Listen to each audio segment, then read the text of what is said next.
여러분 안녕하십니까? 라디오 오늘 강재입니다. 검수완박, 부패 완판.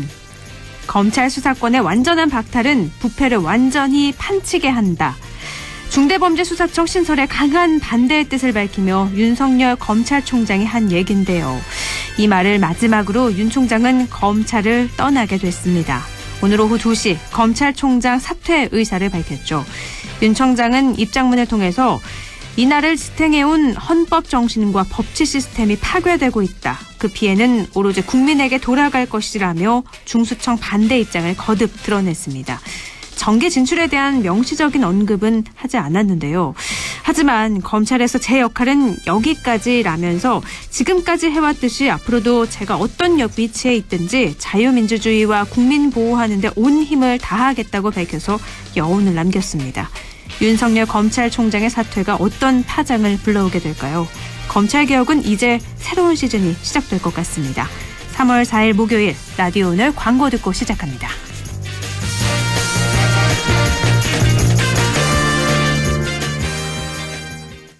무공해 고원에서 자란 프리미엄 돼지고기. 고고고 고원돈, 고기는 고원돈, 육즙 가득 고원돈 암돼지. 맛있다.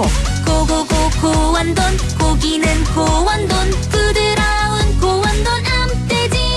무공해 고원에서 자란 프리미엄 고원돈 암돼지. 비즈니스 신세계로 가는 길 알려줘. 구리도시공사가 민관합동사업으로 선보이는 지식산업센터 휴벨라인으로 안내합니다. 경춘선 별내역 8호선 연장과 GTX B노선 추진해 트리플 역세권 전층 층고 6m라며. 자, 성공 향해 출발. 시공 신세계건설 문의 1544-6008. 자, 따라해보세요. 이카운트 ERP 4만원. 회계관리, 이카운트 ERP 4만원. 재고관리, 이카운트 ERP 4만원, 생산관리. 사업 성공 함께해요. 이카운트 카운트 ERP의 모든 기능을 월 4만원에 드립니다. 이카운트. 가입비 부가세 별도. 남북경제협력의 허브 파주 센트럴밸리. 파주시 대규모 희망 프로젝트 중 1단계 파주 센트럴밸리. 역세권의 프리미엄이 더해진 세대를 이어갈 미래 가치가 완성되는 곳. 사업용지 분양 문의 1522-0844. 시공 현대 엔지니어링. 3월 4일 목요일 라디오 오늘입니다. 일부 이인철의 시사경제에서 경제 이슈 짚어봅니다. 참 좋은 경제연구소 이인철 소장과 함께하고요. 2부 이슈 오늘에선 소나무 재선충병 방제를 위해 사용되는 농약이 고독성 농약으로 안전성에 의문이 제기되고 있다고 합니다. 대구 안전생활실천 시민연합 김중진 대표 연결해서 이 이야기 나눠보도록 하죠. 그리고 김성수 시사평론가와 함께하는 시간이죠. 김성수의 세상 읽기 준비가 돼 있습니다. 라디오 오늘 생방송 놓치신 분들은 안동 MBC 플러스 유튜브로도 다시 들으실 수 있습니다.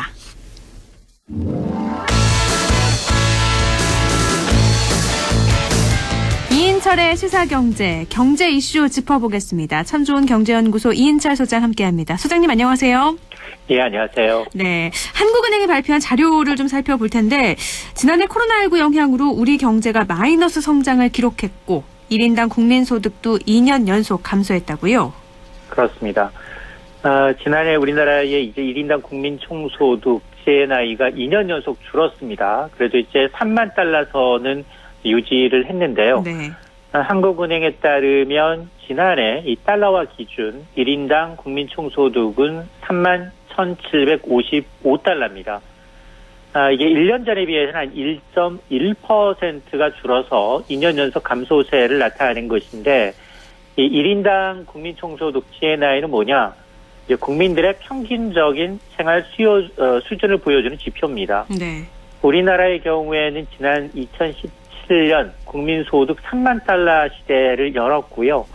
이후에 2018년 이제 증가했지만 2019년 들어서 2년 연속 줄어든 건데, 이런 이제 소득이 줄어든 건 코로나19에 따른 경기 침체 영향도 있고, 또 하나가 이제 이게 달러 환산입니다. 네. 원달러 환율이 이제 상승하다 보니까 3만 이제 1,000달러대로 내려왔는데요. 그리고 한편 이제 지난해 우리나라 경제는 역시 마이너스 1.0% 역성장했습니다.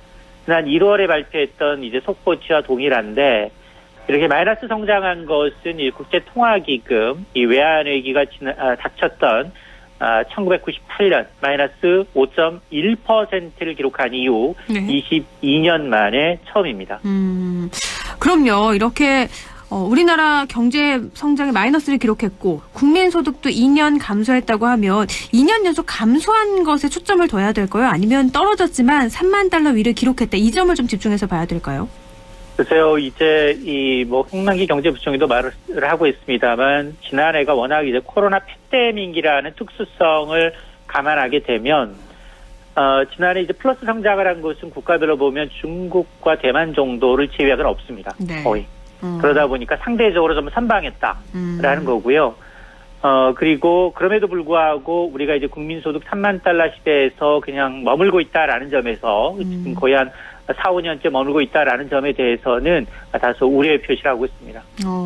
그래도 반도체, 화학 제품 중심으로 수출이 좀 증가한 걸로 나타났다고요?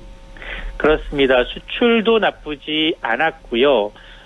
그리고 이제 4분기 들어서 설비 투자도 나쁘지가 않았습니다만, 그러나 워낙에 이제 민간 소비가 좀 위축이 됐고, 네. 정부의 이제 정책 자금에 따른 이제 정책 기여도가 많이 반영된 것이 이제 그나마 우리가 마이너스 1% 성장에 어떤 그치는 그나마 이제 좀 좋은 이제 모멘텀으로 작용한 것으로 보입니다. 그렇군요. 그런데 농축수산물 가격이 좀 급등하기도 했잖아요. 그래서 소비자 물가 1년 만에 가장 높은 상승률을 기록했다고요. 그렇습니다. 아마 이제 피부로 느끼실 텐데요. 농축수산물 가격이 지금 떼어놓고 보면 10년 만에 최고치입니다. 통계청에 따르면 2월 소비자 물가 지수는 1년 전에 비해서 1.1%가 올라서 지난해 2월 이후 1년여 만에 가장 높은 상승률을 기록을 하고 있습니다. 여러 가지 요인이 복합적으로 작용을 하고 있습니다. 일단 폭설과 같은 기상 여건이 악화되다 보니까 농축수산물의 어떤 작황이 부진하고요. 또 달걀값이 급등했죠. 이 조류 인플루엔자 유행으로. 네. 또 설명절에 인한 이 수요 확대까지 겹치다 보니까 지난달 농축수산물 가격이 최대치로 이제 급등한 건데 실제로 품목별로 보게 되면 파가 무려 2배 이상 뛰었습니다. 그리고 사과가 55%, 네. 달걀이 41%, 고춧가루, 쌀 가격 모두 다 2자릿수 넘게 올랐습니다. 자, 이런 데다가 지금 집세 가격도 3년 만에 가장 크게 올라서 네. 서민들의 이제 체감 물가는 더 뛰는 양상인데요. 문제는 자, 이런 것들이 그러면 앞으로 해소될 거냐? 이제 향후 물가 상승 압력이 더 커질 수 있다라는 겁니다. 왜냐? 소비자 물가에 가장 크게 영향을 미치는 게 바로 국제유가입니다. 네. 근데 국제유가는 지난해에는 굉장히 이제 하향 안정세를 보여왔었는데 네네. 이 연초 들어서 국제유가 상승세가 본격화되고 있습니다. 이렇기 때문에 아마 이제 국제유가 상승에 따른 원자재 가격 그리고 이제 소비재 가격의 오름세가 더 가해지면 이런 물가 상승세는 좀 더 이어질 가능성이 높습니다. 지금도 장 볼 때 이 가격이 하면서 놀라는데 국제유가가 더 오른다면 더 많이 소비자 물가는 오른 것이다. 이렇게 전망을 하신 거네요. 그런데 농축산물이 가격이 이렇게 많이 뛰니까 국내 음식점 식재료 가운데 수입산의 비중이 3분의 1에 달하는 걸로 또 조사가 됐다고요. 그렇습니다. 이제 음식점 하시는 분들도 고충이 이만저만이 아닙니다. 네. 지금 국내 음식점의 식재료 가운데 수입산 비중이 3분의 1에 달하는 것으로 조사가 됐는데요. 이 조사는 한국외식산업연구원이 지난해 10월 중순부터 11월 초까지 외식업체 300곳을 대상으로 주요 식자재 51개 품목의 원산지를 조사한 결과입니다. 수입산의 비중이 평균 34%였는데요. 재료 유형별 수입산 비중을 보게 되면 수산물이 65%로 가장 컸습니다. 요즘 고등어산, 해외산, 이런 것들이 많이 등장을 하고 있죠. 또 축산물이 한 32%, 농산물이 18%로 뒤를 잇고 있고, 외식업 업종별로 보게 되면 중식이 47%로 가장 높았고요. 피자, 햄버거, 샌드위치가 45%, 일식, 서양식, 한식의 순이었는데, 가공식품 가운데는 김치의 수입산 비중이 무려 61%로 가장 컸습니다. 네. 자, 이렇게 이제 국내 외식업계가 이제 국내산을 적게 쓰고 수입산을 점점점 늘리는 이유는 여러 가지가 있겠습니다만 일단 신토부리 국내산 가격이 좀 높습니다. 네. 그리고 필요한 물량을 확보하는 데 좀 한계가 있고요. 또 균일하지 않은 품질과 소비자의 기호 변화 때문이다라고 설명을 하고 있는데, 근데 음식점 하시는 분들의 입장을 좀 들어보면, 아니 매출 줄고 있죠. 식자재비 오르고 있는데 이런 상황에서 음식 가격을 올리지도 못하고 있어서 지금 결국 폐업을 해야 하나 걱정하고 있다. 이런 목소리도 만만치가 않습니다. 그런데 또 농축산물 가격은 더 오를 수도 있다고 하니까 어려움은 또 가중되지 않을까 싶은데요. 또 언론을 보니까 이 GDP 디플레이터가 다시 플러스로 돌아서서 우리 경제에 긍정적이다. 이런 글을 본 것 같은데 이건 또 무슨 얘기인가요? GDP는 사실 국내 총생산, 실질 총생산을 이제 감안한 조치입니다. 네. 감안해서 전 국민이 이제 국내에서 벌어들인 이제 이 수입을 기준으로 해서 이제 판단을 하는 지표인데, 네. 이걸 기준으로 해서 하기에는 너무 단순하다. 이게 왜냐하면 다른 나라와의 어떤 그 조사 방식의 차이, 그런 걸 감안했을 경우에는 이제 이게 우리나라와 이제 조금 데이터가 달라질 수 있다라는 겁니다. 그래서 네. GDP 디플레이터라는 건 뭐냐? 명목 GDP를 실질 GDP로 나누어서 사후적으로 계산하는 값이어서 이게 국민소득의 플러스 모든 물가 수준, 물가 수준을 감안한 지수입니다. 네. 그럴 경우에 우리나라는 이제 상대적으로 GDP가 이제 마이너스 1%이긴 합니다만 디플레이터를 발면하게 되면 2009년 이후 감소세는 큽니다만 그럼에도 불구하고 나쁘지 않다라는 겁니다. 그렇군요. 경제에는 플러스다라는 겁니다. 그렇군요. 조금 더 구체적으로 보면 그래도 긍정적이다. 알겠습니다. 또 요즘에 한창 의혹이 제기되고 있는 게 있습니다. 신도시 가운데 최대 규모로 신규 지정된 경기 광명 시흥지구에 LH 임직원 10여 명이 토지 7,000평을 사들였다는 의혹이잖아요. 그렇습니다.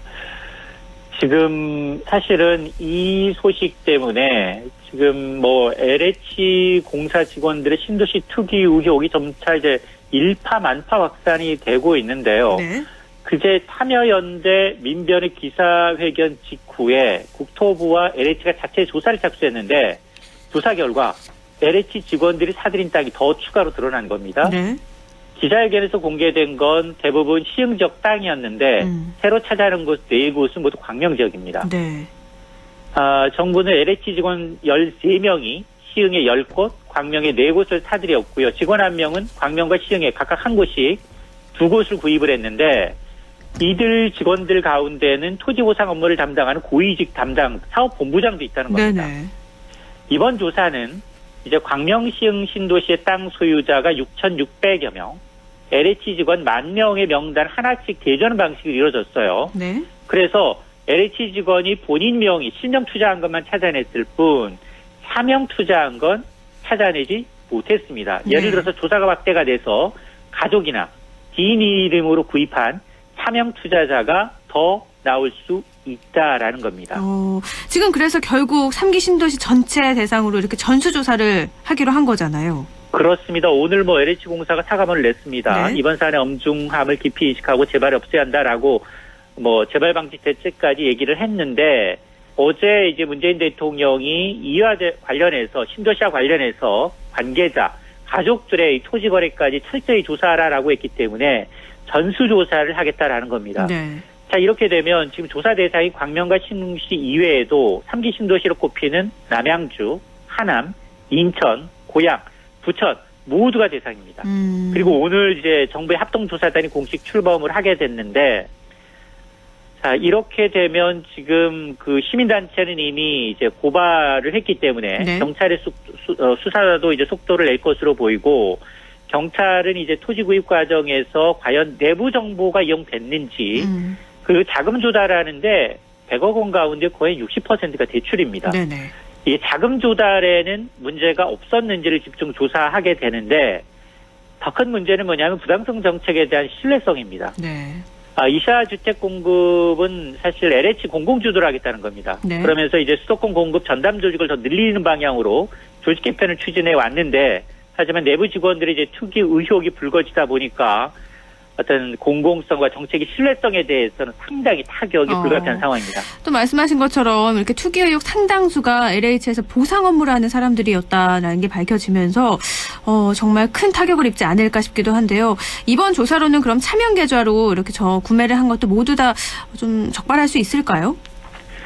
일단 그 LH 공사의 본인 명의권 확인했기 때문에 네. 직원들 명의는 일단 뭐 금융 가족관계 증명서만 있다면 네. 이제 확실히 이제 이 조사에서 이제 투기 의혹을 밝혀야 될 거고요. 아마 이 부분에 대해서 오늘 뭐 정부 합동조사단이 이제 충실 주재로 이제 출범을 했기 때문에 네. 아마 광명시흥 이외에도 다른 곳도 아마 더 나타나지 않을까라는 이제 우려가 나오고 있습니다. 과연 광명시흥만 이랬을까라는 의혹이죠.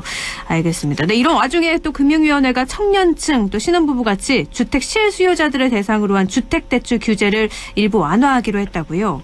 그렇습니다. 지금 집값이 너무 올라서 점점 내 집 마련 기회가 줄고 있는 청년층 신혼부부를 대상으로 해서 일부 대출 규제가 완화될 것으로 보이는데요. 네. 이게 이제 은성수 금융위원장이 밝히면서 알려진 내용인데 네. 사실 금융위가 이달 중순에 대출이 너무 많이 느니 부채 관리 방안을 발표할 예정이었습니다. 네네. 그런데 이번 대책에다가 청년층 무주택자에 대한 대출 규제 일부를 완화한 것을 포함하겠다는 겁니다. 대출 규제라고 하면 주택담보 인정 비율 LTV와 총부채 원리금 상환 비율 DSR을 전체 한 뭐 주택 가격의 한 40% 이내로 이제 강화를 하고 있는데 현행 일정 조건을 충족하고 있는 무주택자에 대해서는 10%포인트씩 각각 우대를 해줘 왔습니다. 근데 이 우대폭을 더 늘리는 방안을 검토하겠다라는 거고요.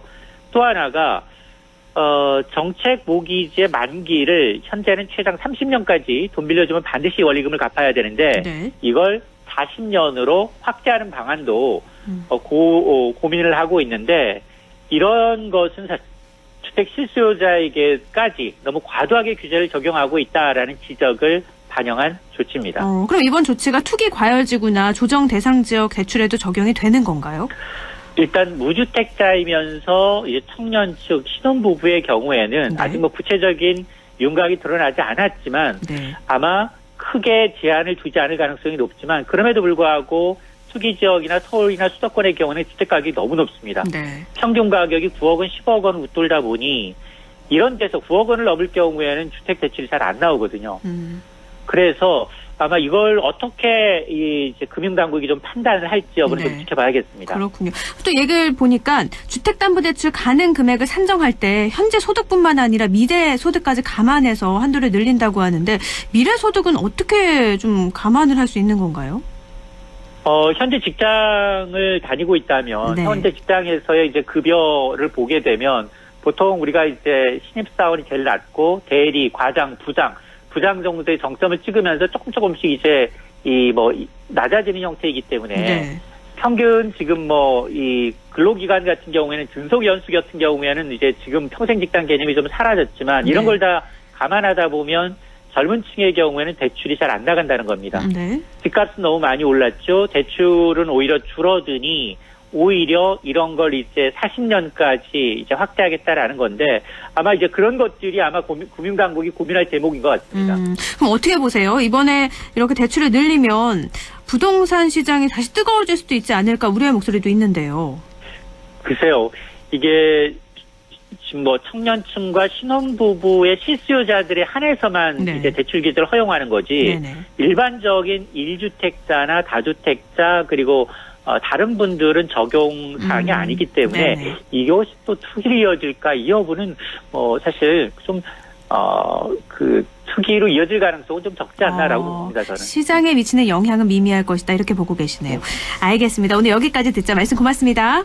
네, 고맙습니다. 네, 시사경제 참 좋은 경제연구소 이인철 소장이었습니다. 라디오 오늘 1부는 여기까지고요. 잠시 후에 2부에서 뵐게요.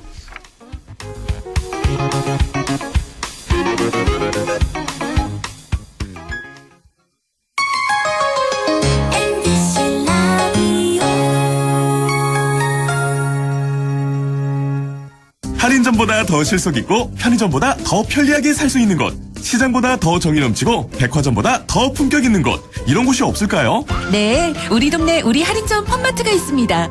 지난 25년간 항상 고객과 함께한 홈마트. 용상점, 자이점, 신용주점, 사천점에서 새롭게 고객님께 다가갑니다. 홈마트. 영화보다 더 감동적인 신이 있습니다. 코로나 최전선, 의료진의 영웅신. 발코니로 떠나는 우리 가족 여행신. 선생님은 못 만나도 집에서 열심인 열공신. 국민 여러분께서 만들어낸 감동적인 신들입니다. 그리고 이제 모두가 기다려온 백신으로 해피엔딩 신을 보여줄 차례. 우리가 함께 만든 최고의 신들이 있어 대한민국은 반드시 코로나19를 이겨낼 것입니다. 공익광고협의회.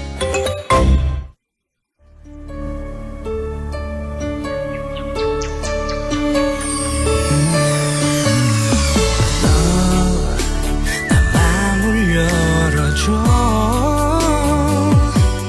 다가가 나 속삭이도록 언제나 내 생각으로 행복해야 해요.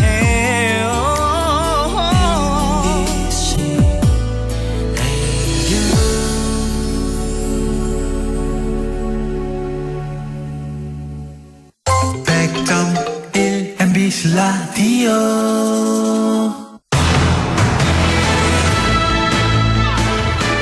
라디오 오늘 2부 순서 이슈 오늘입니다. 소나무 제선충병, 소나무 에이즈라고도 하죠. 소나무를 멸종을 불러올지도 모른다고 하는데요. 그만큼 정부는 소나무 제선충병에 대한 방제 총력을 기울이고 있습니다. 그런데 이 소나무 제선충병 방제에 쓰이는 약재가 굉장한 고독성이어서 인체에 유해할 수 있다는 지적이 나와서 또 다른 논란이 되고 있습니다.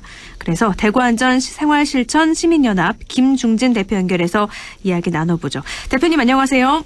네, 안녕하세요. 반갑습니다. 네, 뭐 매년 들려오는 소식 중에 하나가 사실 소나무 제선충병 소식일 것 같아요. 그래서 네, 맞습니다. 네, 대대적인 방제 작업도 벌이고 있는데 그런데 이 방제에 쓰이는 살충제가 그렇게 고독성이라고요? 아, 네, 맞습니다. 이제 특히 여기 쓰고 있는 그 약재가 아바맥틴이라는 약재인데요. 네. 이 아바맥틴에 대한 약재는 세계보건기구에서 고독성 농약으로 분류하고 있고, 이 아바맥틴은 청산가리와 같은 동급의 위험성으로 보시면 됩니다. 특히 우리가 시청자분께서 조금 더 이해를 쉽게 설명드리자면은 이 아바맥틴이라는 이 고독성 농약 살충제를 1.8%짜리를 3,000배로 희석했을 경우에 그 물로 희석했다면 그 논밭에 뿌렸을 경우에도 네. 해충이나 고충류 이런 부분들이 그 자리에 다 모두 죽습니다.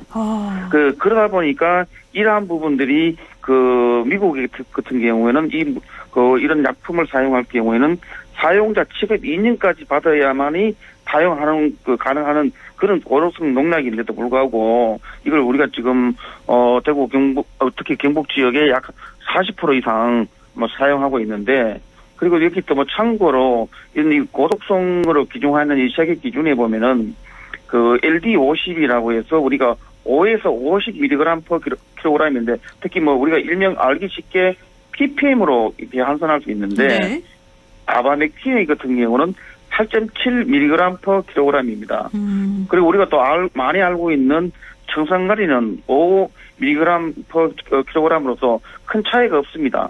그리고 특히 우리가 조금 전에 제가 LD50이라고 말씀드렸는데 네. 이거는 이제 반수치사라서 실험 대상의 50%가 죽는 독성 기준이 아바맥틴이 8.7이라는 겁니다. 지금 말씀 들어보면요. 고독성이죠. 네, 이 말씀만 들어보면 1.8%를 3,000배 물에 희석해도 해충, 곤충이 다 그 자리에서 죽고 네. LD50, 실험 대상 50%가 죽는 독성 약품이다. 그런데 이걸 소나무 제선충병에 사용했다. 이 말씀이신 거잖아요. 네, 맞습니다. 네. 수치를 보면 경북 도내에서만 이게 36만여 그루에 사용이 됐다고 하는데 그중에서 또 40%가 사용이 됐다고 하는데 이렇게 위험한 약재라면 사람에게도 당연히 해가 끼치지 않을까 싶은데요.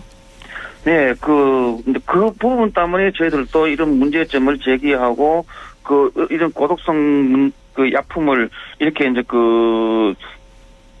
정부 당국에서 네네. 제대로 실태 파악도 하지 않고, 특히 또 이런 가장 중요한 부분은 이런 부분에 대한 역학조사도 좀 필요한 부분인데, 특히 또 최근에 또 이런 소나무 제선충 방지를 하기 위해서 또 항공 방제 이런 살충제 이런 티아클로프롤이라는 이런 약품도 있습니다만은 네. 이런 부분들 때문에 그 양봉업자들 특히 그 뿔벌에 치명적으로 해서 그 많이 죽었습니다. 그래서 또 피해가 많이 있다 보니까 오늘 제가 들은 정보로는 저희 성명 보도가 나오고 언론 보도가 되다 보니까 양봉업자들도 이 부분에 대한 손해배상 청구까지도 좀 진행한다 이런 말까지 좀 들리고 있는데 특히 우리가 이런 약품들로 인해서 다시라든가 또 솔잎 또 우리가 또 경북 지역에는 송이가 많이 나지 않습니까? 네네.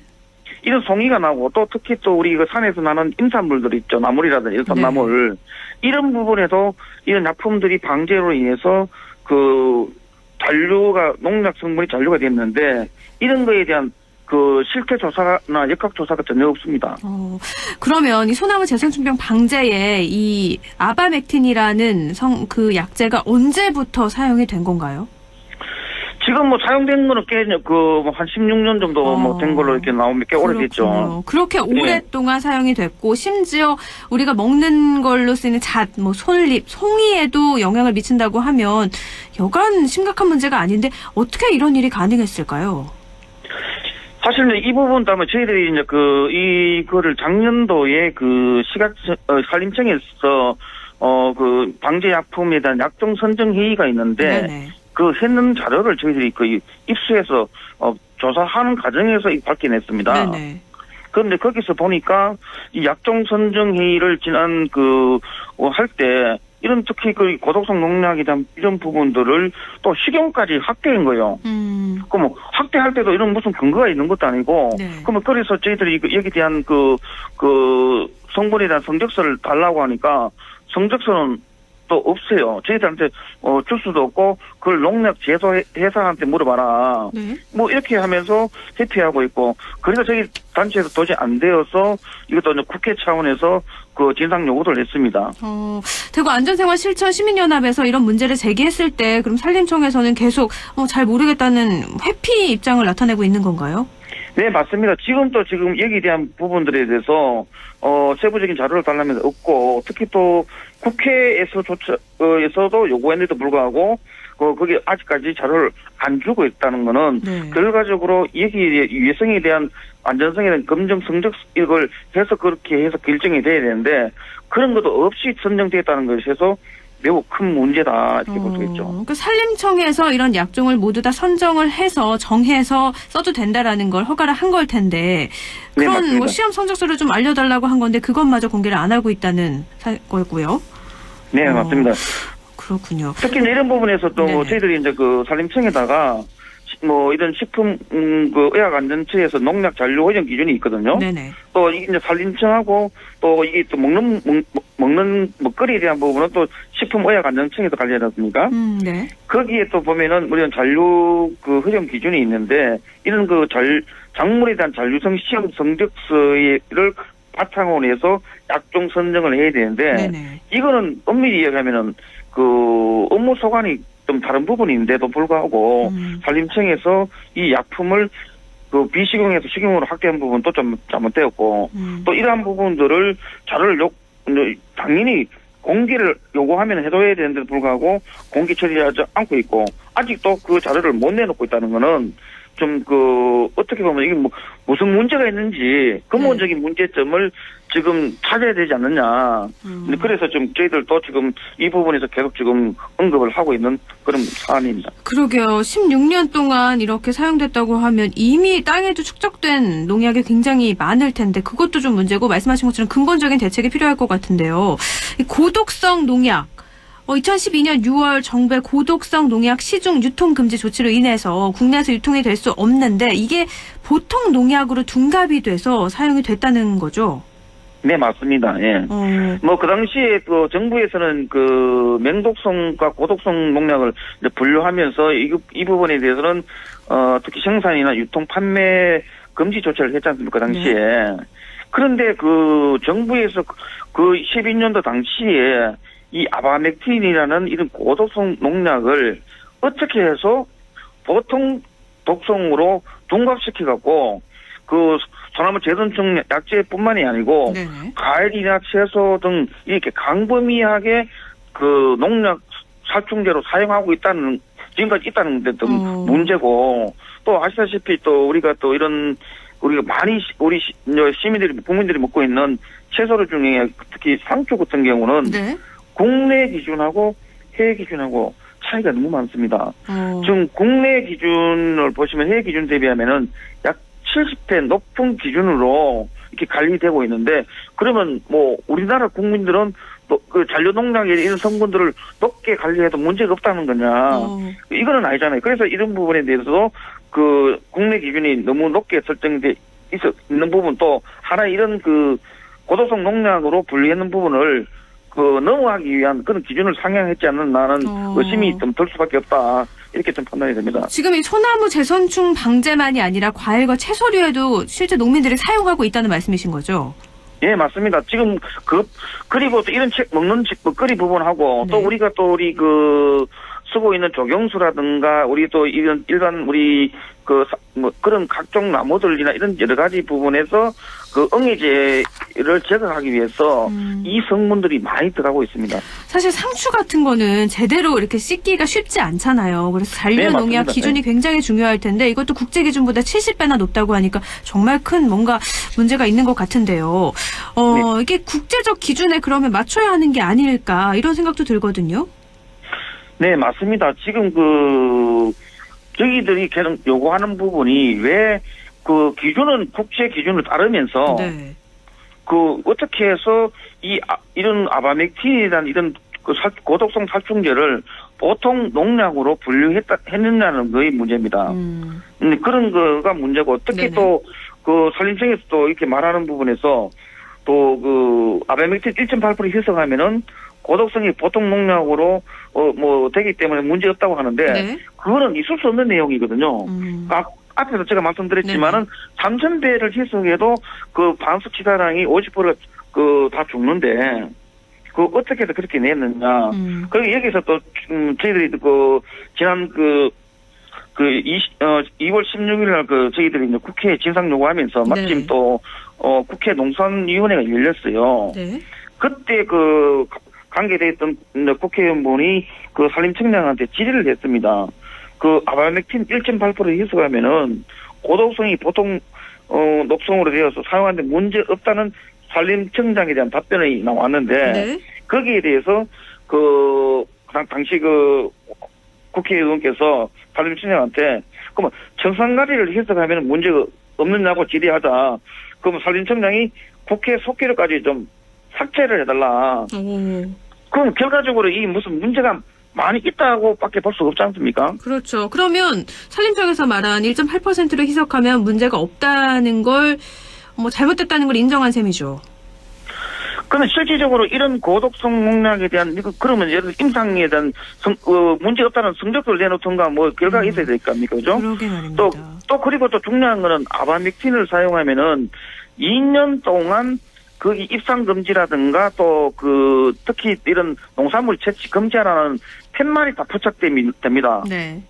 그럼 그렇게 그러면 왜 붙이냐는 거죠. 그럼 지금 시간이 하지 말아 해놓고. 네네. 지금 시간이 많지 않아서요, 대표님. 그러면 끝으로 이 고독성 농약 무분별한 사용을 막아야 되잖아요. 정부에 요구하고 싶은 사항이 뭔지 좀 짧게 정리를 해주시죠. 네, 특히 이런 공인 시험 성적도 없이 이렇게 약정 선정이 되는 부분에 대한 이런 건 명확하게 국민을 농안하고 국민 안전을 제대로 안 지키는 부분이기 때문에 산림청과 농지청에 대한 이런 특별 감사를 저희들 요청을 했고요. 또한 가장 중요한 부분은 이런 고독성 농약을 보통 농약으로 둔갑했는 부분에 대한 유통 과정에 대한 실태 조사를 해서 여기에 대한 여러 가지 문제점들을 찾아야 되고 또 이러한 부분에서 또 피해가 받는 부분이 많이 있을 거라고 예상이 되기 때문에 농약 피해에 대한 특별조사위원회를 구성을 해서 여기에 대한 문제점을 찾아야 되고 특히 또 이런 부분에서 국제 기준과 국내 기준이 차이가 많으니까 농약 유해성 평가 기준이라든가 농산물에 대한 농약 잔류 허용 기준을 국제 기준으로 맞춰달라는 거 그런 부분을 강력히 좀 요구하는 것입니다. 네, 아바맥틴뿐만이 아니라 고독성 농약 또 있을 수도 있잖아요. 보다 맞습니다. 근본적인 제도 개선이 꼭 이루어야 되지 않을까 싶습니다. 오늘 여기까지 듣자. 말씀 고맙습니다. 네, 감사합니다. 네, 대구안전생활실천 시민연합 김중진 대표였습니다. 라디오 오늘에서는 청취자 여러분의 참여를 기다리고 있습니다. 우리 지역에서 발생한 사건 사고 소식이나 함께 토론하고 싶은 내용을 안동 MBC 홈페이지 라디오 오늘 게시판에 올려주시기 바랍니다. 전화와 문자 참여도 하실 수 있습니다. 전화는 851국에 7191번, 문자는 샵 0913번으로 보내주시면 됩니다. 문자는 단문 50원, 장문 100원의 정보 이용료가 있습니다. 여러분의 많은 참여 바랍니다.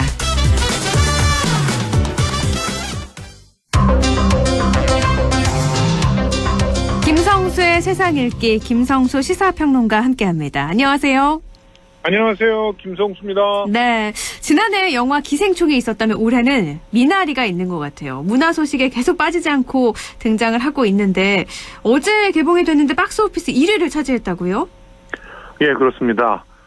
골든글로브 외국어 영화상을 수상한 영화 미나리 개봉 첫날 박스오피스 1위를 차지했습니다. 네네. 저도 어제 영화를 봤는데요. 아, 네. 지금 영화진흥위원회 영화관 입장권 통합 전산망에 따르면 관객 4731명을 모아서 1위를 했는데 점유율이 50.6%에 달했습니다. 네. 사실은 다른 흥행 성적이 뛰어난 그런 상업 영화하고 비교하면 안 되는 것이 이 영화는요. 20억 갖고 만든 영화입니다. 네. 그러니까 쉽게 말해서 독립영화죠. 그러니까 할리우드에 2천억씩 들여서 만든 영화하고 같이 비교하는 것 자체가 사실 말이 안 되는 것이죠. 네네. 그런데 지금 벌써부터 47,000명 이상을 모았고 지금 이 코로나 시국에도 상당히 화제가 되고 있는 그런 상황이어서 네. 이제 오스카 휴가가 나타나는 그러니까 오늘 지금 15일 날 주요 부문 후보들을 발표하거든요. 네. 그리고 이 후보들이 발표되면 더욱더 이 오스카 열기가 타오를 거라고 보는데 조심스럽지만 지금 연기상을 여우주연상, 여우조연상을 휩쓸지도 모르는 상황이기 때문에 그래서 더더욱 앞으로가 주목되는 그런 영화다 이렇게 볼 수 있습니다. 그렇군요. 이렇게 코로나19 상황에서 사실 영화계가 굉장히 어려운데 기쁜 소식이 들려오고 있는 것 같아요. 그리고 네. 사실 독립영화기도 하고 또 이렇게 많이 수상을 받은 수상작들은 흥행 면에서는 좀 불리하기도 하고요. 또 혹평이 쏟아지기도 하는데 의외로 호평이 또 쏟아지고 있다면서요? 그렇습니다. 너무 어려운 영화 아니야? 상 받는 그 영화들은 상 받을 게 만든다 보니까 네. 대중성이 떨어져 이런 비평들을 많이 듣는데 네네. 그런데 제가 이 영화를 보면서 느낀 것은 특히 저 나이 또래 지금 이제 40대 후반에서 50대 초반 정도 되는 나이 또래 사람들은 다들 미국 이민간 친척이 한두 분 있으세요. 네. 그만큼 그때 당시에 70년대 말서부터 80년대 초중반까지 미국 이민이 러쉬였거든요. 실제로 너무너무 잘 나가는 가수나 연예인들도 미국에 가서 이민을 가는 것이 마치 성공인 것처럼 그렇게 생각하는 때가 있었습니다. 네네. 그러니까 결과적으로 그분 나이 또래 사람들이 이 영화를 이제 딱 만나게 되면 느끼는 감정은 이거 내 얘기다. 혹은 내 친척의 얘기다. 이런 생각을 하게 되는 것이죠. 네. 그리고 이 굉장히 어떤 면에서 보수적인 영화예요. 왜 가족이 중요한지. 그리고 특히 한국 가족들은 미국에서 어떻게 살아남았는지. 네. 그런 얘기를 굉장히 담담하게 그리고 또 굉장히 유니크하게 이야기를 펼쳐줍니다. 그래서 사람 냄새 나는 사람이 묻어나 있는 영화다. 너무나 사랑스럽고 편안한 시간을 줬다. 지금 힘든 상황들을 이겨낼 수 있는 힘을 줬다. 이런 얘기들이 쏟아지고 있는 거거든요. 네네. 사실 미나리 얼마나 몸에 좋은 그런 채소입니까? 네. 그런데 이 미나리가 뿌리가 붙어 있어요. 그래서 한번 이렇게 미나리가 뿌리를 내리기 시작하면은 막 점조직 퍼져나가듯이 쫙 퍼져나가잖아요. 네. 그리고 좀 약간 더러운 물들도 깨끗하게 정화를 시키고 그렇게 정화를 시키면서 본인은 해독작용을 가지고 있는 그런 풀이거든요. 네. 그 생명력과 그 해독작용 그것이 미국에 뿌리 내린 한국인들이었다라고 얘기하는 그런 미나리 한 번쯤 꼭 보시는 게 어떨까 하는 생각이 듭니다. 그래서 제목이 미나리군요. 예. 그러니까 우리 멀리 있는 게 아니라 바로 가까이에서 볼 수 있는 정말 한국 사람들의 이야기, 한국 정서도 고스란히 담고 있어서 이렇게 많은 흥행과 함께 또 평이 이어지고 있는 것 같다라고 하신 건데요. 이 부분은요, 네네. 그 명확하게 할 것이 이 영화는 미국 영화예요. 네. 그 제작자가 누군지 아십니까? 네. 제작자가 브래드 피트입니다. 제작자가 브래드 피트인가요? 그렇습니다. 예. 네. 브래드 피트의 제작사 플랜 B가 제작을 했고요. 네. 그리고 이 감독이 이제 그 미국 그 시민권이 있는 미국 사람이에요. 네네. 그리고 또 그 지금 여기 보면 그 스티븐 연이라고 이제 주연 배우 아버지 역을 한 스티븐 연 같은 경우도 미국인입니다. 네. 국적이. 그러니까 이거는 그 미국 작품이라고 봐야 되는데, 근데 그 주목을 한 게 한국 가족의 이민을 다룬 거죠. 네. 그래서 이 영화는 어떻게 보면 굉장히 우리가 알고 있는 한국인과는 다른 한국인. 그런데 보다 보면은 그래 우리가 저런 정서를 갖고 있었지라고 깨닫게 하는 그 영화인데, 여기에 중심에 한예리라고 하는 배우와 또 윤여정이라는 배우가 있는데요. 네. 윤여정이 그 어떻게 보면은 좀 괴짜지만 그 할머니로서의 또 그 풍부한 그런 그 정서를 보여준다면, 한예리는 뚝심 있고 또 생활력 있고 또 합리적인 억척 여성을, 한국 여성을 보여줍니다. 그래서 이들의 조화가 아주 기가 막힌 그런 영화이고요. 그래서 더더욱 사랑받고 있는 영화가 아닌가 생각이 듭니다. 그래서 또 한예리, 또 윤여정 배우가 그 연기력을 인정받아서 더 오스카 유력 후보작으로도 예측이 되고 있는 거죠. 맞습니다. 지금 광풍처럼 미국 영화판을 휩쓸고 있는 게 이 영화인데요. 네. 무려 170여 개의 노미네이트 되었고 77관왕을 기록하고 있습니다. 엄청난 거죠. 네. 엄청납니다.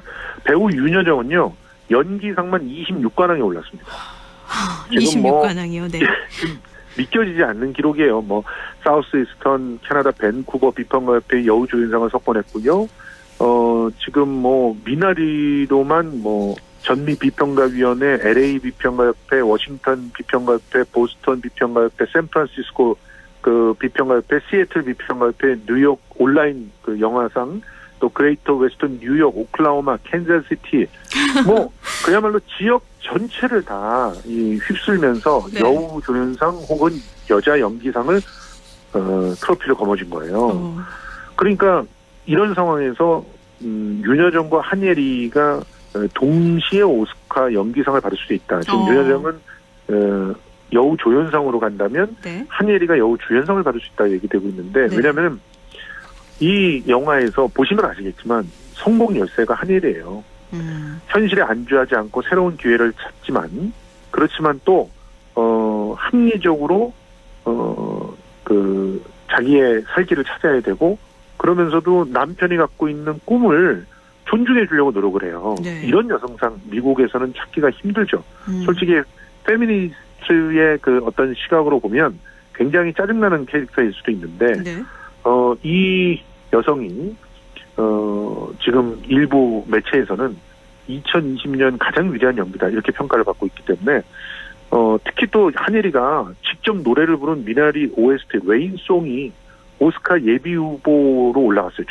주제가상 예비 후보로. 네. 그래서 이런 부분들도 다 풍성하게 주목을 받고 있는 상황입니다. 오스카 여우주연상, 여우조연상 다 받은 적은 없잖아요. 그럼요. 네.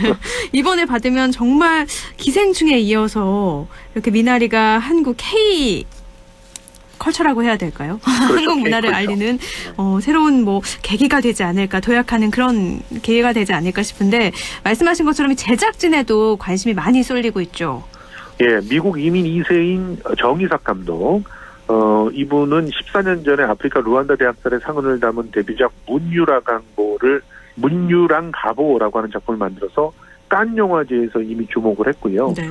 그리고 지금 계속적으로 미국 영화계에 주목하고 있는 차세대 감독이기도 합니다. 근데 진짜 시나리오가 좋아요.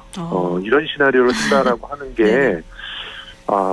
정말 저도 사실은 뭐 희곡도 써보고 시나리오로 써보겠지만 이런 작품 하나를 남긴다는 게 너무 부러운 그런 그 상황이거든요. 말씀 들어보니까 꼭 봐야겠다라는 생각밖에 안 드는데요. 그리고 지금 이 영화의 미감을 한국인 제작진들이 만들어냈는데 미술 감독이 이용옥 감독인데 지금 초능력자 이후에 미국에서 활동 중인 한국인입니다. 그 전형적인 트레일러 하우스를 골라가지고 80년대 한국계 미국인 가족의 집으로 꾸며내가지고 너무 그 한국 가정처럼 느껴지는 미국 트레일러 집을 잘 묘사를 했고 의상을 담당한 수잔다 송도 역시 미국에서 태어난 한국 의상 디자이너고요.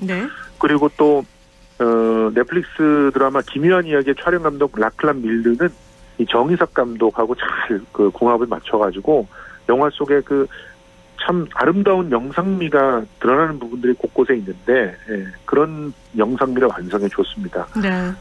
특히 가장 중요하다고 할 수 있는 화재 장면을 정말 강렬하게 잘 담아내가지고 이게 특수 효과 없이 실제 촬영으로 담은 거예요. 돈이 없어서 특수 효과를 쓸 수가 없었거든요. 그리고 이제 홍열 변효과 역시 또 굉장히 큰 역할을 했는데요. 이런 한국 그 제작진들과 또 미국의 독특한 또 제작진들이 함께 힘을 합한 이 영화는 미국적이면서도 한국적이고 한국과 미국의 가교를 놓고 있는 그런 영화라고 평가받고 있습니다. 네, 이런 영화가 불법 복제로 큰 피해를 입고 있다고 하는데 청취자 여러분들은 꼭 이런 불법 복제하지 마시고 영화관 가셔서 한번 보시기를 추천해드립니다. 오늘 여기까지 됐죠. 말씀 고맙습니다. 고맙습니다. 네, 김성수 시사평론가였습니다.